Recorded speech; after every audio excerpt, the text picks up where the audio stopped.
Hi there, it's William here. I'm just working on a bit of a fun project here.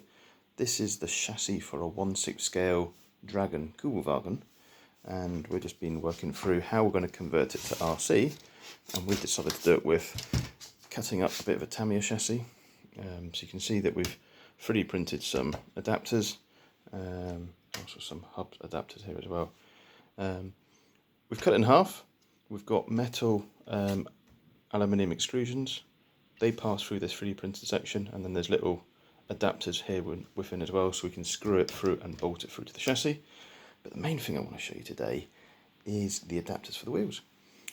So we're using the normal Dragon wheels and tyres, but they're obviously not set up for RC. So what we've done, as you can see here, is we've drilled out where the normal logs would go, drilled all the way through, and we've also made this hub. So this hub here then has on the back of there little nylocks which are mounted and then screw through from there. So this would screw on like a normal wheel. Now this adapter would fit on the 12mm Tamiya hex. As you can see, I've already got some of those mounted. So they mount to the model, and then the wheels mount onto those hubs. Now, how do we do that? Right, well, we've made up a little bit of an adapter here. So on the back of the Dragon wheel, you can see it's this unusual shape, but we have made this 3D printed section. So this insert slips in there. It's a really tight fit, so there we are. It then locks down in place.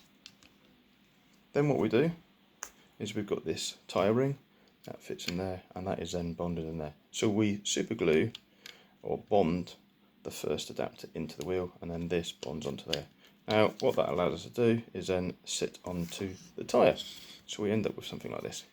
So this one is already pre-fitted, and then very simply that then mounts onto the hub, it bolts through, and that ensures that we have something that's going to run nice and true. So yeah, that's our 1/6 scale Kubelwagen RC conversion in progress. So watch out for more videos, because I'm going to be testing this hopefully very, very soon. And this is going to be either a 4-wheel drive or a 2-wheel drive. It depends if we set up the centre shaft, which does actually sit down this prop shaft tunnel. But for the test, we'll start with 2-wheel drive, so on the rear, and then we'll make the metal drive shaft up. So yeah, watch this space. Thank you for watching.